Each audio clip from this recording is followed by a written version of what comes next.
السلام علیکم ورحمۃ اللہ وبرکاتہ۔ تو آج ہم اسٹارٹ کریں گے سورہ الفاتحہ، جیسے کہ آپ کو تھمبنیل میں دکھائی دے رہا ہوگا۔ آج کا ہمارے یہاں ونٹر کا موسم دیکھیے آپ، اور اب ہم اسٹارٹ کرتے ہیں انشاءاللہ۔ میں نے آپ کو تھمبنیل میں دکھایا ہوا ہے کہ ہم اسٹارٹ کریں گے تفسیر القرآن، جس میں ہم آج لیں گے سورہ الفاتحہ۔ تو ہم اسٹارٹ کرنے سے پہلے ہم آپ کو اپنی بک دکھائیں گے، تفسیر القرآن مرتب ڈاکٹر محبوب ابو عاصم، یہ بک ہے، اور ہم یہاں سے اسٹارٹ کریں گے سورہ الفاتحہ سے۔ امید کرتی ہوں کہ آپ کو بہتر طریقے سے یہ دکھائی دے رہا ہوگا، اور اس کو تھوڑا سیٹ اپ اور کرنا پڑے گا میرے کو۔ یہ دیکھیں آپ کو یہ بہتر طریقے سے دکھ رہا ہوگا۔ اور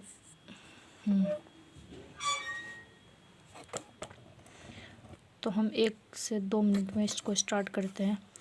اعوذ باللہ من الشیطان الرجیم، بسم اللہ الرحمن الرحیم۔ قال رب اشرح لي صدري ويسر لي امري واحلل عقدة من لساني يفقهوا قولي۔ اعوذ باللہ من الشیطان الرجیم، بسم اللہ الرحمن الرحیم۔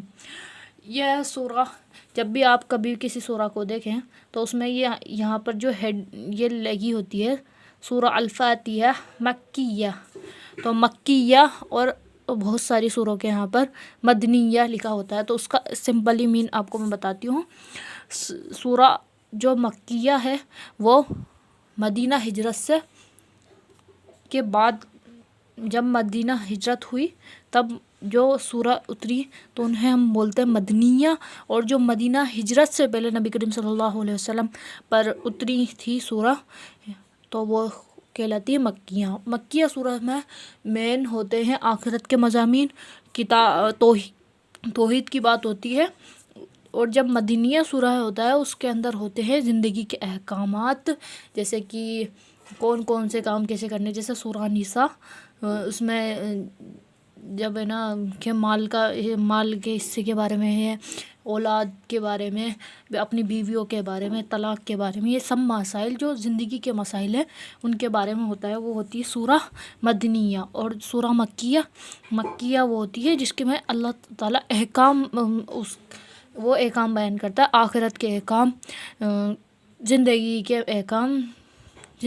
احکام نہیں، آخرت کے احکام، توحید، جو اللہ تعالیٰ اپنی توحید کو اپنی ایک طریقے سے بولے اپنی تعریف بیان کرتا ہے، اور الحمد سے لے کے والناس تک اللہ نے ہم کو کتنی نعمتوں سے نوازا ہے، سب کا اس نے بیان کیا ہے۔ تو ہم اسٹارٹ کریں گے بسم اللہ الرحمن الرحیم۔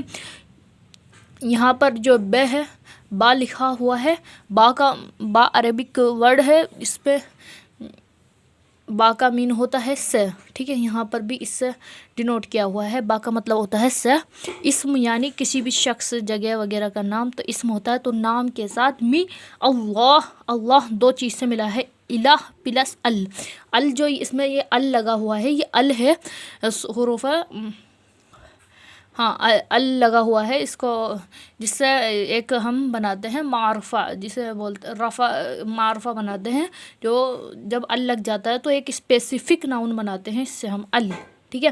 اور الہ میں جڑ گیا ال تو یہ بن گیا اللہ، یعنی ایک واحد خدا، ٹھیک ہے۔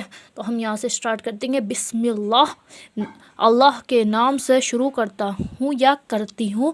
الرحمن، یہ حرف شمسیہ ہے جو میں نے تجوید میں آپ کو سکھائی تھی، الف را سے ملے گا، نہ کہ لام سے، کیونکہ لام پر کوئی جزم تجدید وغیرہ کچھ نہیں ہے، تو یہ حرف شمسیہ ہے۔ را ہا پر جزم ہے تو اس سے ملے گا الرحمن جو نہایت مہربان ہے۔ رحمان کے 2 معنی ہیں، ایک ہے پرجوش رحم کرنے والا، اور رحیم کے پرجوش رحم کرنے والا اور مسلسل رحم کرنے والا۔ الرحیم بہت مہربان، یہ بھی حرف شمسیہ ہے، اور الرحیم بہت رحم کرنے والا، رحمان بہت نہایت مہربان اور رحم کرنے والا۔ اب اس میں رحمان اور رحیم کے 2 معنی آتے ہیں۔ رحمان اللہ رحمان تمام مخلوقات کے لیے ہے، اور رحیم اللہ قیامت کے دن اپنے مومن بندوں کے لیے ہوگا جو اس کے عرش کے سائے میں ہوں گے۔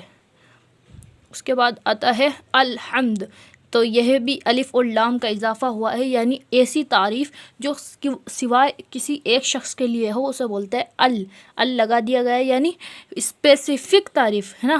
تو الحمد، تو اس کے دو معنی ہوتے ہیں، ہر قسم کی تعریف پلس ہر تمام تعریفیں اور شکر. الحمد. اس کے بعد ہے للہ، لی کہ یہ جو لام ڈینوٹ ہوا ہے یہ کسی بھی حروف کے لیے اس لیے آتا ہے جو اس کو ساتھ کے ساتھ بیان کیا جاتا ہے، جیسے کہ کے لیے، اس کے لیے، اس کے لیے، تو اللہ کے لیے ہے. تو ہر قسم کی تعریف للہ، اللہ کے لیے. رب العالمین، جو کیا ہے عالموں کا رب. اب اس میں این ہے نا، این یہ کیا ہے، یہ اس کو پلورل ہے، مطلب اس کا بہو وچن جس کو ہم ہندی میں بولیں گے. تو عالم یعنی ایک عالم ہو گیا، مین یعنی بہت سارے عالم، تو تمام جہانوں کا عالم. تو جو تمام جہانوں کا رب ہے. تمام جہان کون کون سے ہیں، یعنی اس میں دو معنی آتے ہیں، یعنی ایک عالم ہو گیا یعنی ایک دنیا، اور عالمین یعنی تمام جہان. تو اللہ نے کتنے جہان بنائے ہیں، تو ایک دنیا اور آخرت دونوں جہانوں کا کیا ہے، رب ہے. رب العالمین الرحمن، بہت مہربان ہے، الرحیم بہت رحم کرنے والا ہے. الحمد للہ رب العالمین الرحمن الرحیم. مالکی، مالک ایک ورڈ ہے، اس کا مطلب ہوتا ہے کسی پر حکومت کرنا. مالک. یوم کا مطلب ہوتا ہے دن. الدین یعنی یوم کا مطلب ہو گیا دن. الدین یعنی الدین ہوتا ہے بدلے کا. تو یوم الدین مالک ہے بدلے کے دن کا. ایاک صرف تیری ہی. نعبدو ہم عبادت کرتے ہیں. یہ نون جو ٹوٹ جاتا ہے تو نون کا مطلب ہوتا ہے ہم سے، ٹھیک ہے. اور ایاک صرف تجھ ہی سے. نستعین، اب یہاں پہ نون آ گیا تو اس کا مطلب کیا ہو گیا، نستعین. نون یہاں پر اس لیے لگا ہوا ہے، نون جب میں آپ کو عربک سکھاؤں گی تب میں ان سب کے مین آپ کو اچھے سے بتاؤں گی، لیکن ابھی ہم صرف ترجمہ لیں گے کیونکہ ہماری ریکارڈنگ لمبی ہو جائے گی. تو نستعین ہم مدد مانگتے ہیں. اہدینا، نا کا مین ہوتا ہے خود کے لیے، اپنے لیے، ہمارے لیے، تو ہمیں ہدایت دے. اہدینا ہمیں ہدایت دے. الصراط المستقیم، صراط المستقیم یعنی سیدھے راستے کے. مستقیم یعنی ہوتا ہے راستہ، نہیں صراط یعنی ہوتا ہے راستہ، مستقیم یعنی ہوتا ہے سیدھا. صراط الذین، راستہ ان لوگوں کا جو انعمت تو نے انعام کیا، علیہم، علی یعنی ہوتا ہے پر، ہم لگ گیا تو ان پر، غیر نہ کی، المغضوب غضب کیا گیا، علیہم ان پر، ولا وا یعنی اور، لا یعنی نہیں، الضالین وہ سب جو گمراہ ہوئے، ان پر جس پر تیرا غضب نازل ہوا، اور نہ ہی گمراہوں کے راستے پر. ٹھیک ہے، تو اس کو ایک بار ہم کمپلیٹلی ریسائٹ کریں گے. اعوذ باللہ من الشیطان الرجیم، بسم اللہ الرحمن الرحیم، الحمد للہ رب العالمین الرحمن الرحیم مالک یوم الدین ایاک نعبد و ایاک نستعین اهدنا الصراط المستقیم صراط الذین انعمت علیہم غیر المغضوب علیہم ولا الضالین. اب ہم پڑھیں گے وجہ تسمیہ. وجہ تسمیہ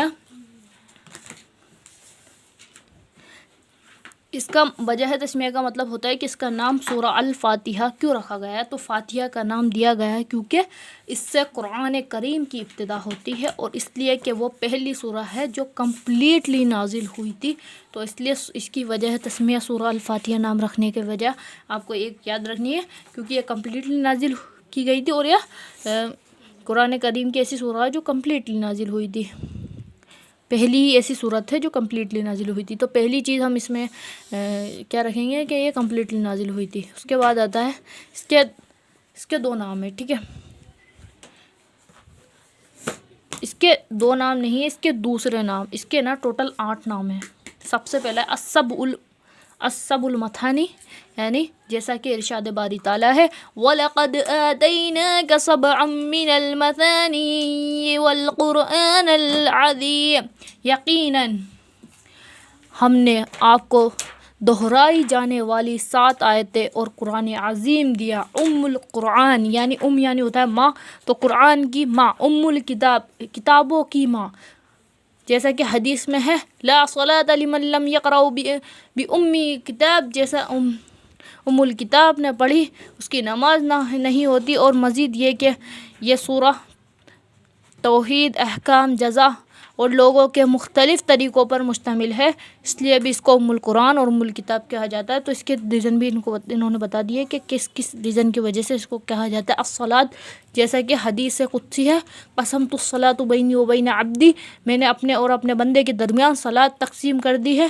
کیونکہ اس کا آدھا حصہ اللہ تعالیٰ کے حمد و ثنا، رحمت و ربوبیت اور عدل و بادشاہیت کا بیان کرتی ہے، اور دوسرے جو ہے نصف حصہ اس میں ہم اللہ سبحانہ وتعالیٰ سے دعا مانگتے ہیں۔ اور رقیہ کا معنی ہوتا ہے جب ہم کسی سے بولتے ہیں نا کہ آپ ہم پر دم کر دو، تو وہ ہوتی ہے الرقیہ، جیسا کہ ابو سعید خدری رضی اللہ عنہ کی حدیث میں ہے کہ جب انہوں نے سورت سے دم کیا تو رسول اللہ صلی اللہ علیہ وسلم نے فرمایا وما یدریک انہا رقیہ، تمہیں کیا معلوم رقیہ یعنی دم کیا ہے؟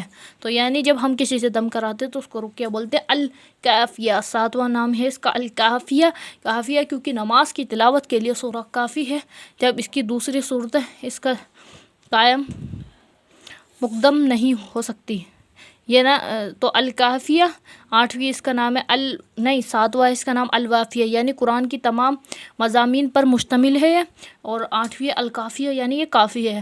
اور اس کے لیے یہ جو سورہ ہے نا الحمدللہ رب العالمین، اس آیت کے لیے کہا جاتا ہے کہ اگر پورا قرآن بھی نہ اترتا تو صرف یہ ایک 1 آیا ہی کمپلیٹلی کافی تھی، ٹھیک ہے۔ اہمیت و فضیلت جانیں گے ہم، اس کی اہمیت و فضیلت کیا ہے۔ تو جو صورت ایک دن میں 30 مرتبہ سے زیادہ فرضوں اور سنتوں میں دہرائی جاتی ہے اور اللہ رب العزت کی صفات و کمال و جلال پر مشتمل ہو اور راہ ہدایت پانے کے سرچشمہ ہو، بنیادی ذریعہ ہو، تو ہر مسلمان پر فرض ہے کہ اس کے معنی اور تفسیر کو معلوم کرے۔ اور یہ ایک واحد سورہ ہے جس میں ہم اللہ سے دعا بھی مانگتے ہیں اور اس کی تعریف بھی بیان کرتے ہیں۔ اب اس میں نماز میں فاتحہ کی اہمیت کو سمجھیں گے۔ نماز میں فاتحہ کی اہمیت صحیح بخاری کی حدیث ہے لا صلاۃ لمن لم یقرأ بفاتحۃ الکتاب، جس نے نماز میں فاتحہ نہیں پڑھی اس کی نماز نہیں ہوتی۔ اس حدیث میں من کا لفظ عام ہے جس میں امام، مقتدی اور منفرد ہر نمازی شامل ہے۔ مقتدی وہ ہوتا ہے جو امام کے پیچھے نماز پڑھتا ہے، منفرد ہوتا ہے جو گھر میں اکیلے نماز پڑھتا ہے۔ کوئی بھی اکیلا نماز پڑھنے والا شخص منفرد کہلاتا ہے، جیسے کہ ہم گھر میں نماز پڑھتے ہیں۔ صحیح احادیث میں ہے امام کے پیچھے بھی فاتحہ پڑھنے کا حکم دیا گیا ہے، جیسا کہ عبا بن سمات رضی اللہ عنہ کی حدیث میں ہے کہ آپ صلی اللہ علیہ وسلم نے فرمایا تم ایسا مت کیا کرو، یعنی امام کے پیچھے مت پڑھو، مطلب اس کا مطلب یہ مت سوچو کہ امام پڑھ رہا ہے تو میری بھی سورہ الفاتحہ ہو گئی، مجھے بھی اس کے ساتھ سورہ الفاتحہ ریسائٹ کرنی ہے، تھوڑا دھیرے، ٹھیک ہے۔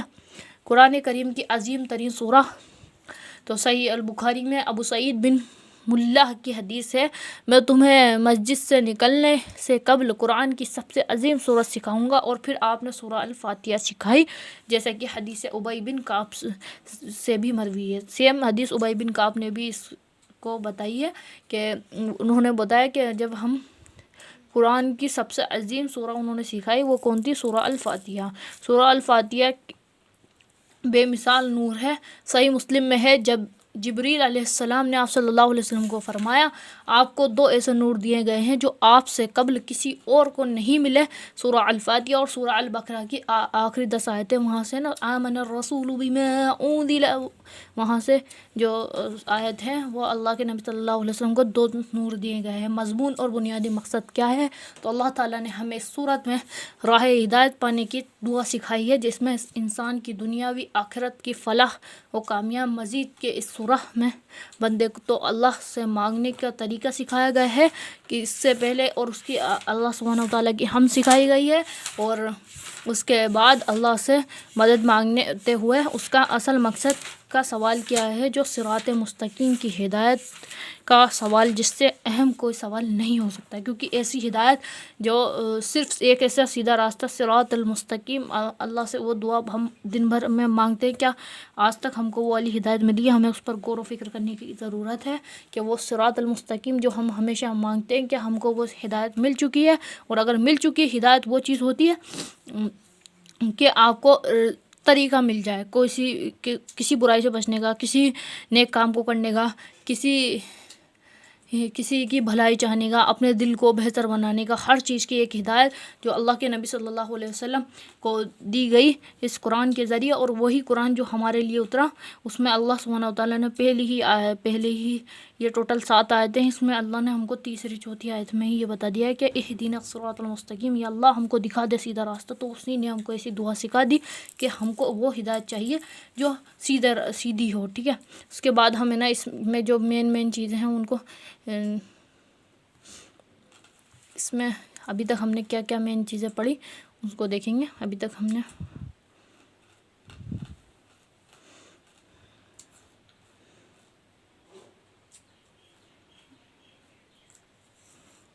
ٹھیک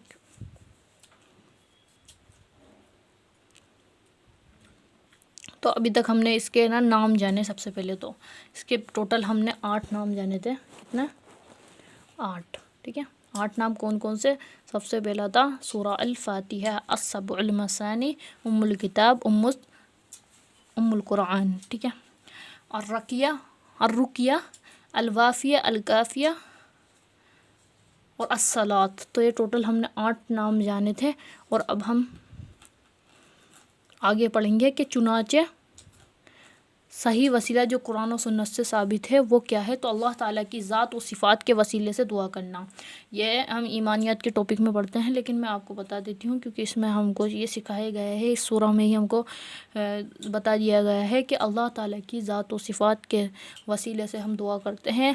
یہ اپنے کسی نیک عمل کے وسیلے سے دعا کرنا، جیسا کہ ایاک نعبد، اللہ ہم تیری ہی عبادت کرتے ہیں. اور جیسا کہ غار والے 3 اصحاب نے اپنے خالص اعمال کے وسیلے سے دعا کی تھی.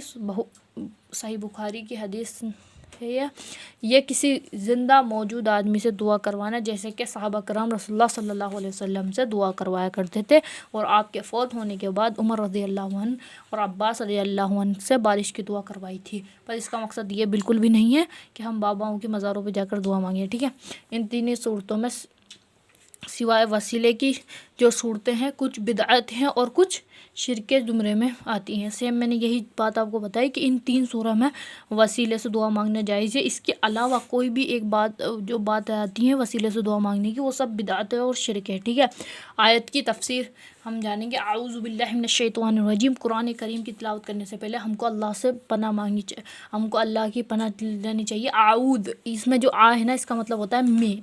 جو اس میں الف لگ رہا ہے نا، اس کا مطلب ہوتا ہے حمزہ، اس کا مطلب ہوتا ہے میں. تو اعوذ، میں پناہ میں آتا ہوں، باللہ، اللہ کی، من الشیطان، شیطان کے، جو کیا ہے الرجیم، یعنی جو مردود ہے. تو ہم کو جب بھی پڑھے تو ہم اس سے پہلے اللہ کی پناہ میں مانگیں، کیونکہ شیطان ہمارا کھلا دشمن ہے. وہ ہمیشہ ہم کو گمراہ کرنے میں لگا ہوا ہے. وہ چاہتا ہے کہ ہم آخرت میں ناکام ہو جائیں. وہ ہمیں کبھی نہیں چھوڑتا، اس کا مقصد ہمیں برباد کرنا ہے. اس کے بعد آتا ہے بسم اللہ. ہر صورت سے قبل بسم اللہ پڑھنا چاہیے، کیونکہ ہر صورت کے ساتھ یہ اس کا نازل ہونا ثابت ہے. تو بسم اللہ الرحمن الرحیم، ہر صورت سے قبل بسم اللہ پڑھنا چاہیے، کیونکہ یہ کہ ہر صورت کے ساتھ اس کا نازل ہونا ثابت ہے. ابو داؤد کی حدیث ہے، جہری نمازوں میں بلند آواز یا آہستہ پڑھنا نبوی عمل ہے. بسم اللہ یہ ہے جس کام میں بسم اللہ پڑھی جائے تو اس میں اللہ کی مدد شامل ہوتی ہے. بسم اللہ کے فائدے بتائے جا رہے ہیں، اور خیر و برکت پیدا ہوتی ہے، اور شیطان سے شرعی انگیزیوں سے محفوظ ہوا جاتا ہے. ٹھیک ہے، اور جن موقعوں پر بسم اللہ پڑھنا ضروری ہے اس میں ہے جانور ذبح کرتے وقت، وضو کی عبادت میں، کھانا کھاتے ہوئے، اور ہم بستری کے وقت. ان چیزوں میں بسم اللہ پڑھنا جائز ہے. اس کے بعد ہم آتے ہیں اپنے نیکسٹ ٹاپک بسم اللہ کے نام. بسم اللہ یعنی اللہ کے نام کے ساتھ پڑھتا ہوں، کیوں اللہ لفظ کا ذاتی اللہ اس کا اللہ مطلب اس کا ذاتی نام ہے، اس لفظ کا اصل الہ ہے اور الف اور لام کا لگایا گیا تو اللہ بن گیا ہے۔ تخفیف کے لیے الہ کا حمزہ یعنی حذف کر دیا گیا ہے اور پہلے لام کو دوسرے لام میں مقدم کر دیا ہے، لفظ اللہ ہو گیا۔ اور اللہ کے نام وہ ذات ہے جس کی محبت اور تعظیم کے ساتھ عبادت کی جائے۔ تو اس کو میں بسم اللہ کو ہم زیادہ دیر نہیں لے سکتے بیکاز ہمارے پاس ٹائم کی قلت ہے۔ الرحمن الرحیم، الرحمن اور الرحیم دونوں رحمان میں سے مبالغے کے صیغے ہیں، یا اس میں کیا تھوڑا عربی آ رہی ہے، میں آپ کو بتا دیتی ہوں اس کا مین مقصد کیا ہے۔ الرحمن یعنی کی رحمت جو بہت زیادہ ہے، اور رحیم کی رحمت جو دائمی ہے، اور دونوں صفوں میں یہ میں نے آپ کو بتا دیا تھا کہ اس میں رحمان اللہ جو رحمان ہے وہ تمام بندوں کے لیے، اور رحیم آخرت کے دن اپنے نیک بندوں کے لیے ہوگا، ٹھیک ہے۔ الحمدللہ رب العالمین سے سٹارٹ کرتے ہیں۔ تعریف صرف اللہ ہی کے لیے ہے، کیونکہ کائنات میں جس شکل و صورت بھی کوئی خوبصورتی یا کمال ہے وہ اللہ ہی کو دیا ہوا ہے۔ لفظ رب کے مالک ہے آقا، پرورش کرنے والا، حاکم اور مدبر و منظم کے لیے ہے استعمال ہوتا ہے، اور یہ سب معنی اللہ کے لائق ہے۔ الحمدللہ کی فضیلت میں ہے، والحمدللہ تملأ المیزان، یہ کلمہ نیکیوں کا ترازو بھاری کر دیتا ہے۔ الرحمن الرحیم اس آیت کی سابقہ آیت سے مناسبت ہے۔ رب العالمین میں اللہ رب کائنات ہونے کے ناطے اس کی عظمت اور کبریائی بیان کرتا ہے، جس سے انسان کے دل پر اس کی ہیبت، خوف طاری ہوتا ہے۔ اور اس آیت میں اللہ کی عظیم رحمت کا بیان ہے تاکہ اللہ کے ڈر اور خوف کے ساتھ اس کی رحمت کی امید بھی ہو۔ چنانچہ ان دونوں آیتوں میں اللہ تعالیٰ سے خوف و امید کا بیان جو اللہ کے دین پر چلنے کے لیے ضروری ہے۔ تو الحمدللہ رب العالمین اور الرحمن الرحیم ہم نے سمجھا کہ اس میں ہم کو کن چیزوں کے احکامات ملتے ہیں۔ اس کے بعد آتا ہے مالک یوم الدین۔ مالک اس میں دو قرات ہیں، مالک اور ملک۔ مالک جن دونوں قراتوں میں اللہ تعالیٰ کی کامل ملک، اور تو ہم مالکی یوم الدین کو سمجھیں گے۔ اس میں دو قرات ہیں، مالکی اور ملکی، جن دونوں قراتوں میں اللہ تعالیٰ کے کامل مالک، یعنی یہ ملک لکھا ہوا ہے جو کہ غلط ہے، اس کا ہر طرح کے اختیارات کا بیان ہے، اور الدین میں معاملہ جیسا کہ معنی کا معاملہ ہے، جیسے وہ جزا و سزا کے، کیونکہ اس دن تمام اگلی اور پچھلی نسلوں کا حساب کیا جائے گا، جیسے کہ آخرت کا دن جسے ہم بولتے ہیں یوم الدین، بدلے کا جو دن ہوگا وہ ہے قیامت کا دن، آخرت کا دن، جب ہم سے اپنے کیے ہوئے اچھے اور برے کاموں کا حساب ملے گا۔ تو اس میں آ رہا ہے مالکی یوم الدین، یعنی اللہ مالک ہے یوم اس دن کا، الدین یعنی بدلے کے دن کا، ٹھیک ہے۔ تو اس آیت مبارکہ میں ہم کو اس میں ہم کو ہوشیار ہونے کے لیے بتایا گیا ہے کہ وہ دن آئے گا کہ اور وہ مالک ہے یوم الدین کا، یعنی وہ دن ضرور آئے گا جس میں وہ مالک جس طریقے سے کوئی مالک اپنے مزدور یا اپنے نوکر سے اپنے پیسوں کا کام کا حساب لیتا ہے، اسی طریقے سے اللہ سبحانہ وتعالیٰ وہ ہمارا مالک ہے، وہ ہم سے اپنے تمام کاموں کا حساب لے گا اس دن۔ تو اس کا ایک نارملی تفسیر میں نے آپ کو بتا دی۔ اس کے بعد آتا ہے وَإِيَّاكَ نَعْبُدُ وَإِيَّاكَ نَسْتَعِينُ۔ اس آیت میں اہمیت متعلق بعض علماء کا فرمان ہے، سورہ الفاتحہ قرآن کا خلاصہ ہے، اور یہ آیت سورہ الفاتحہ کا خلاصہ ہے۔ لغت عربی میں اگر بعد والے الف کو پہلے لایا جائے تو اس سے کلام میں خصوصیت پیدا ہوتی ہے۔ اس آیت میں بھی ایاکا کو پہلے لا کر اس میں خصوصیت پیدا کی گئی، ہم تیری ہی عبادت کرتے ہیں، کسی اور کی نہیں۔ مطلب دیکھو، جب میں نے آپ کو اوپر بتایا تھا نا کہ ایاکا کا مطلب کیا ہے، صرف تیری ہی، تو یعنی ہم پہلے اس میں اللہ سبحانہ وتعالیٰ کے کلام میں کتنے وہ ہے کہ ہم کو لغت پیدا کیا جاتا ہے کہ ایاکا یعنی صرف تیری اور کسی کی نہیں، اور یہی کلمہ ہے لا الہ الا اللہ کا مفہوم ہے حقیقت میں، یعنی مطلب صرف تیری، لا انکار کر دینا، اللہ سوائے اللہ کے، اہمیت ہے، اور بندہ اپنے رب کے حضور اپنی تمام عبادات اسی کے لیے خالص کرنے کا عہد و اقرار کرتا ہے، جو کہ زندگی کا اصل مقصد ہے۔ لیکن افسوس کہ کتنے لوگ نماز کا ہر رکعت میں یہ اقرار کرنے کے باوجود اللہ کے ساتھ دوسری ہستیوں کو بھی شریک کر رہے ہیں۔ اور جیسا کہ ہم دیکھتے ہی ہیں، ہم کہتے ہیں نماز پڑھ رہے ہیں لیکن یقین نہیں ہے، کیوں؟ یہی چیز ہے جب ہم سورہ البقرہ کی فرسٹ آیت دیکھتے ہیں، ذالک الکتاب، یہی وہ کتاب ہے، لا ریب فیہ، جس میں کوئی شک نہیں ہے، ذالک الکتاب لا ریب فیہ ھدی للمتقین، ہدایت ہے متقی پرہیزگار لوگوں کے لیے، الذین یؤمنون ویقیمون الصلاۃ ومما رزقناہم ینفقون۔ یعنی اللہ فرما رہا ہے ان آیتوں میں کہ یہ جو کتاب ہے وہ ہدایت ہے کن لوگوں کے لیے؟ جو متقی ہیں، جو پرہیزگار ہیں، جو پرہیزگاری اختیار کرتے ہیں اور ایمان لاتے ہیں، یؤمنون و یقیمون الصلاۃ، اور قائم کرتے ہیں نماز کو۔ تب ہم نماز قائم کر رہے ہیں کہ ہم کو یقین ہے ہمارا رب ہم رحمان ہے۔ جب ہم اللہ سے دعا مانگتے ہیں کہ ہم نے کبھی کوشش کی، جب ہم نماز پڑھتے ہیں الحمدللہ رب العالمین، کہ ہم کو معلومات فراہم ہے کہ ہاں اللہ تمام جہانوں کا رب ہے، تو اللہ میرے ان تمام اور مالک یوم الدین، جو اس سے سمجھنے کی بہت زیادہ ضرورت ہے، کیونکہ وہ مالک ہے، یعنی وہ میرے جسم کا بھی مالک ہے، میرے ہاتھوں کا، میری زبان کا۔ اس طریقے سے ہم ان چیزوں سے گناہ کرتے ہیں، ان آنکھوں کا جس سے ہم غلط چیزیں دیکھتے ہیں، کیا وہ ان چیزوں کا مالک نہیں ہے؟ تو جب بھی ہم نماز پڑھیں تو ہم کو یقین ہونا چاہیے، جب ہم بول رہے ہیں مالک یوم الدین، کہ وہ مالک ہے بدلے کے دن کا، تو بدلے کے دن کا نہیں، جب اللہ بول رہا ہے اس سے ہی پہلے، جب بدلے کے دن سے پہلے اللہ نے خود نے ہی بول دیا کہ وہ تمام جہانوں کا مالک ہے، یعنی جہان کا مطلب ہو گیا یہ دنیا اور آخرت، یعنی دونوں جہان، دونوں عالموں کا مالک ہے۔ تو یہ جو دنیا ہے اس پہ کس کی حکمرانی چلتی؟ اللہ کی، لیکن چلا کون رہے ہیں؟ ہم اپنی حکمرانی چلا رہے ہیں، جو کہ غلط ہے۔ My life my rule. تو ان تمام چیزوں کو سمجھنے کی ضرورت ہے، ٹھیک ہے۔ اس کے بعد آتا ہے ایاک نعبد و ایاک نستعین، تو ہم کو یہ یقین ہونا چاہیے کہ ہم عبادت اللہ کے لیے کر رہے ہیں، کہ ہم صرف تیری ہی عبادت کریں گے اور تجھ ہی سے مدد کا طلب کریں گے۔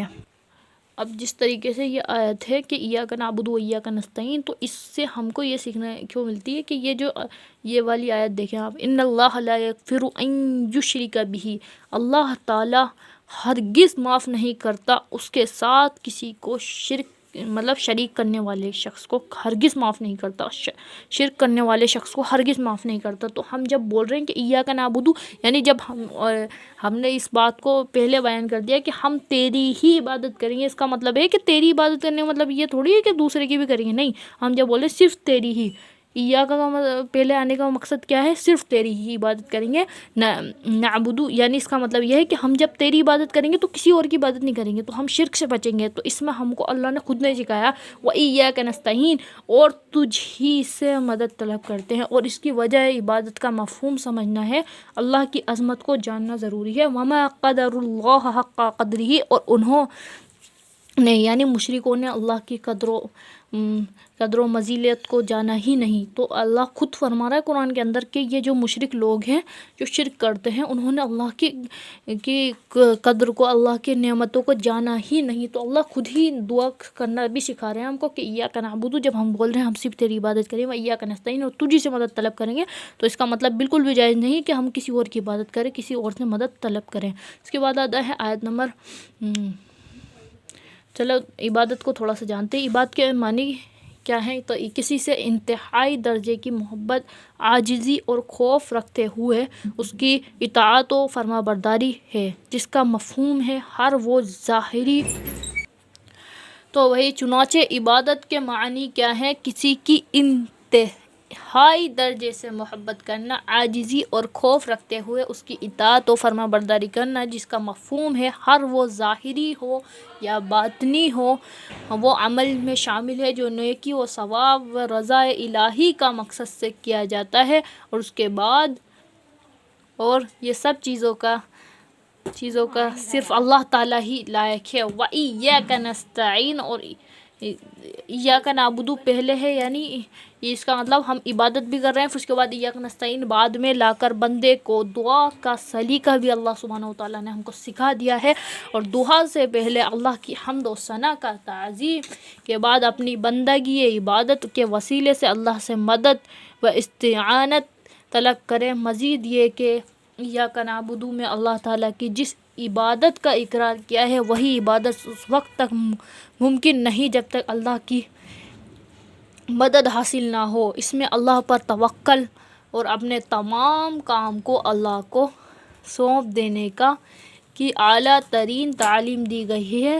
مدد و استعانت کی دو قسمیں ہو سکتی ہیں، وہ مدد جو ظاہری وسیلے کے تحت ایسے شخص سے لی جائے جو حاضر ہو یا مدد کرنے سے ظاہری قدرت رکھتا ہو۔ اس کا مقصد یہ سمجھ لیجئے جیسے کہ ہم پولیس سے مدد لیتے ہیں تو وہ مدد لینا جائز ہے، کیونکہ ہم کسی ایک اس کام کے تحت مدد لے رہے ہیں، یعنی اس وسیلے سے مدد لینا جائز ہے۔ پر ایسی مدد جو صرف اللہ ہی کر سکتا ہے تو مخلوق کی ایسی مدد جو جائز ہی نہیں ہے۔ تو یعنی جیسے کہ عورتیں جیسے کہ سمجھ لو آپ کہ وہ عورت جس کے بچہ نہیں ہو رہا، ٹھیک ہے، سمپل بات، تو وہ جاتی ہے، وہ قبروں پہ پیٹ رگڑنے آتے ہیں، استغفر اللہ، اور کیا ہوتا ہے وہ باباؤں سے دعا کرتے ہیں یہ کہ ہماری کو اسی طریقے سے جو آپ نے پڑھا ہوگا کہ مکہ میں جب اللہ کے نبی صلی اللہ علیہ وسلم کی پیدائش سے پہلے جو بت پرستی تھی تب وہ حبل سے کہتے تھے اے حبل ہماری بات اللہ تک پہنچا دے، یعنی وہ سمجھتے تھے کہ ذریعہ ہے اللہ تک بات پہنچانے کا۔ تو اسی طریقے سے آپ کو جاننا چاہیے کہ جب ایسی مدد جو صرف اللہ ہی کر سکتا ہے، یعنی زمین میں غلہ ہوا نا اللہ کا کام ہے، انسان کا کام تھوڑی ہے، انسان تو صرف بیج ڈال سکتا ہے، پانی ڈال سکتا ہے، اچھی کھاد ڈال سکتا ہے، لیکن اس کو اپجاؤ بنانا کس کا کام ہے؟ اللہ سبحانہ و تعالیٰ کا۔ تو یہ ایسی مدد جائز نہیں ہے، اس میں ہم یہ سمجھتے ہیں۔ اس کے بعد آتا ہے اہدنا الصراط المستقیم، واضح راستہ مستقیم، بالکل سیدھا واضح راستہ جو جنت تک پہنچانے والا ہو، جو حق کی دلیل سے معلوم کرنے کا نام ہے، جس میں ہدایت معلوم کرنا، اس پر چلنا، اس پر جاری رہنا، اسے پھیلانا اور اس کی قبولیت حاصل کرنا۔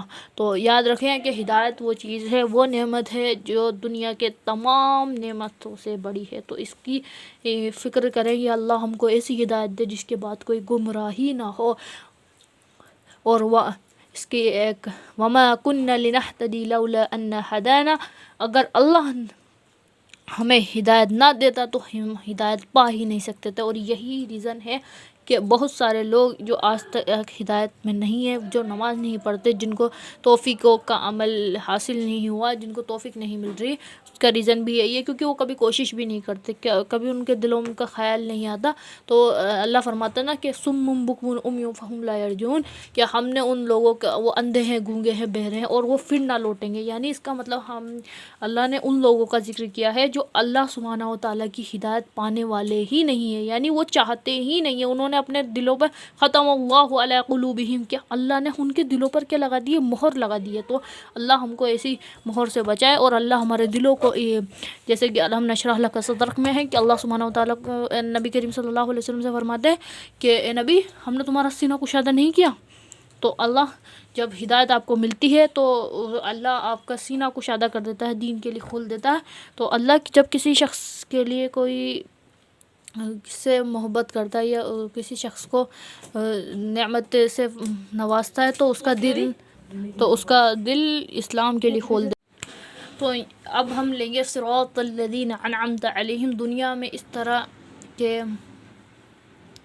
مذاہب و افکار ہیں اور ہر کوئی اپنے صحیح اور دوسروں کو غلط ہونے کا دیودار ہے، یعنی اس میں بات کی جا رہی ہے کہ یہودی سمجھتے ہیں کہ وہ صحیح راستے پر ہیں، عیسائی سمجھتے ہیں وہ صحیح راستے پہ ہیں، اور اسی طریقے سے آج جو ہمارے یہاں پر سیکولرزم، لبرلزم، فیمنزم اور جتنے بھی وہ چل رہے ہیں تو وہ سب سمجھتے ہیں کہ ہم صحیح راستے پر ہیں، ہے نا۔ ملحد سمجھتے ہیں کہ وہ صحیح راستے پر ہیں۔ تو اس میں یہ بتایا گیا ہے کہ واضح جو راستہ ہے، جن کو انعام ملے گا وہ لوگ کون ہیں؟ تو ہم ان لوگوں کی دعا مانگتے ہیں کہ اللہ ہم کو ان لوگوں کے راستے پر چلا. تو ہم نے پہلے بولتے ہیں مستقیم یعنی سیدھا راستہ، پھر ہم بولتے ہیں کہ انعمت یعنی انعام کیا تو نے. تو اللہ تو ہم کو ان لوگوں کے راستے پہ کیا چلا جن پر اللہ نے انعام کیا. تو انعام کن لوگوں پہ کیا ہے؟ تو اللہ نے انعام کیا ہے نبیوں پر، صدیقین پر، صحابیوں پر، صالحین پر. تو ان نیک لوگوں کے راستے پر چلا جن پر تیرا انعام ہوا. اس کے بعد یہ ہے اللہ بیان کرتے ہوئے فرماتے ہیں کہ وَمَن يُطِعِ اللَّهَ وَالرَّسُولَ فَأُولَٰئِكَ مَعَ الَّذِينَ أَنْعَمَ اللَّهُ عَلَيْهِم مِّنَ النَّبِيِّينَ وَالصِّدِّيقِينَ وَالشُّهَدَاءِ وَالصَّالِحِينَ. اور جو اللہ اور رسول کی اطاعت کرتے ہوں تو ایسے لوگوں کا شمار نبیوں، صدیقوں، شہداء، صالحین کے ساتھ ہوگا جن پر اللہ نے انعام کیا. اور اصل انعام آخرت کی کامیابی اور جنتوں کا پا لینا ہے، کیونکہ یہی یقیناً حقیقی اور دائمی نعمت ہے. اس کے مقابلے میں دنیا کی نعمتیں عارضی اور ناتمام ہیں جن کے پانے والے عموماً آخرت کے دائمی عذاب کو پانے والے ہوتے ہیں. یعنی اس کا مقصد بتانے کا مقصد کیا ہے تو اسے سمجھنے کی ضرورت ہے کہ جو ہمیشہ رہنے والی جو نعمت ہے وہ آخرت کی نعمت ہے. کیونکہ دیکھو کوئی بھی غم ہے نا، کوئی بھی غم جنت کے گم ہو جانے سے بڑا نہیں ہے. یعنی کیا جب لوگ بولتے ہیں نا کہ ہم کو غم لگ گئے، ہم کو پریشانی آئی، میں مبتلا، تو ان سے بولے کیا آپ سے یہ کہہ دیا گیا ہے کہ آپ کو جنت نہیں ملے گی؟ کیا اللہ نے آپ کے اوپر نیکیوں کے دروازے بند کر دیے ہیں؟ کیا اللہ نے آپ کو ہدایت کے دروازے بند کر دیا؟ تو ہم کو اس چیز کو فکر لینے کی ضرورت ہے، کیونکہ کوئی بھی نعمت جنت کے گم ہو جانے سے بڑی نہیں ہے. یعنی کوئی بھی غم اتنا بڑا نہیں ہے، اور سب سے بڑی نعمت ہی ہے کہ ہم کو جنت مل جائے، اور وہ اعلیٰ درجے کی جنت جس کو جنت الفردوس بھی کہتے ہیں. یا اللہ ہم کو اس جنت الفردوس میں جگہ عطا فرما. غیر المغضوب، اب جب ہم نے کہہ دیا کہ ہم کو یہ والی راستہ چاہیے، یہ انعام، اور ہم کو انعام بھی چاہیے جن پر تو نے انعام کیا ویسے لوگوں کے راستے پر چلا، پھر ہم کہتے ہیں کہ اللہ ان کے راستے پر مت چلا جو مغضوب ہے، جن پر تیرا غضب نازل ہوا، اور جو ضالین ہیں، جو گمراہ ہوئے ہیں، یا اللہ تم مت چلا ان لوگوں کے راستے پر. اب دیکھو یہاں پر جو مغضوب علیہم سے مراد یہود ہیں، ٹھیک ہے، یہ اور ضالین سے مراد نصارہ. تو یہودی لوگ ہیں جو اللہ سبحانہ وتعالیٰ کے غضب کے مستحق ہیں. اس کا ریزن یہ ہے کیونکہ اللہ سبحانہ وتعالیٰ نے ان کی قوم پر اتنی نعمتیں دی. جب انہوں نے بچڑے کو معبود بنا لیا، پھر بھی اللہ سبحانہ وتعالیٰ نے جب ان کو ایسی جگہ کر دیا تو تب بھی اللہ نے ان کو اتنی نعمتیں کی، من و سلوہ جو بہترین اعلیٰ درجے کا کھانا ہے، تب بھی اللہ نے ان کو اتنی نعمتیں دی، پھر بھی انہوں نے اللہ سبحانہ وتعالیٰ کو جھٹلایا اور انہوں نے نبی کی بات نہیں مانی، تو غضب کے مستحق ہیں. اس کے بعد آتا ہے ہونے کے اعلان کیے، مغضوب علیہم ہونے کا اعلان کیا ہے، جیسا کہ ارشاد باری تعالیٰ ہے وَبَاءُوا بِغَضَبٍ مِّنَ اللَّهِ، اور اللہ کے غضب کے ساتھ لوٹے.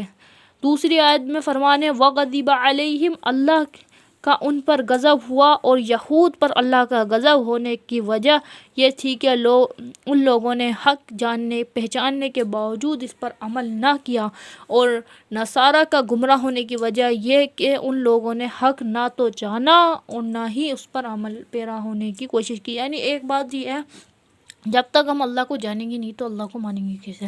تو وہی چیز ہے کہ انہوں نے جاننے کی کوشش ہی نہیں کی.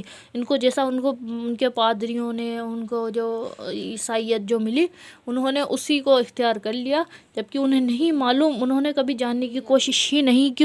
انہوں نے اس بائبل کو ڈھنگ سے پڑھا ہی نہیں. تو اس کے بعد لاسٹ میں ہم بولتے ہیں آمین کا معنی قبول فرما لے. یہ فاتحہ کا حصہ نہیں ہے، لیکن فاتحہ میں کی جانے والی دعا پر لفظ آمین کہنا مسنون ہے.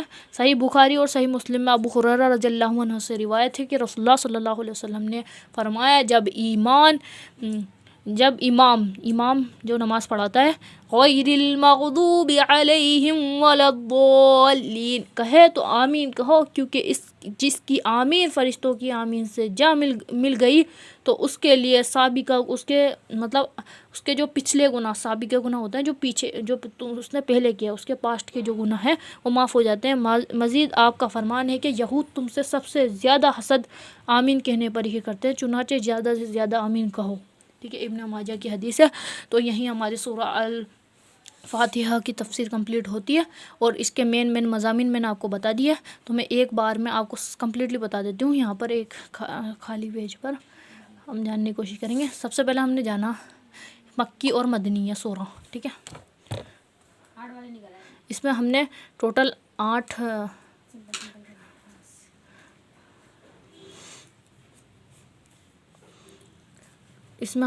8 نام جانے اس کے۔ مکی سورہ کسے کہتے ہیں، مدنی سورہ کسے کہتے ہیں، یہ جانا۔ پلس ہم نے کیا جانا، ہم نے جانا کہ اللہ نے کن لوگوں پر اللہ کے رب ہونے کا بیان، یعنی سب سے پہلی چیز وہ رب ہے، اس کی تعریف جانی۔ دوسری چیز ہم نے جانی کہ نا اس کے مالک ہونے کا بیان ہے نا، رب عالم کا رب یعنی اس کا مالک ہونے کا بیان جانا شروع کیا ہے۔ تو میں پھر ہم نے اور بیان کے ساتھ ہم نے اس کی تعریف بھی کی۔ پلس ہم نے جانا کہ ہم نے صراط مستقیم یعنی ہم نے اللہ سے سیدھا راستے کی دعا مانگی اور انعام والے لوگوں کی دعا مانگی۔ پھر اس کے بعد ہم نے جانا کہ کون لوگ ہیں جو غضب کے مستحق ہیں اللہ سبحانہ و تعالیٰ کے، مغضوب علیہم ولا الضالین آمین۔ تو ہم نے یہ جانا، اور اسی کے ساتھ ہم نے اس کے اہم موضوعات جو ہماری زندگی میں ہم کو سیکھنے چاہیے وہ جانیں۔ تو یہی اسی کے ساتھ ہماری سورہ کمپلیٹ ہوتی ہے۔ السلام علیکم ورحمۃ اللہ وبرکاتہ۔ نیکسٹ سورہ میں ملتے ہیں انشاءاللہ۔ السلام علیکم ورحمۃ اللہ وبرکاتہ۔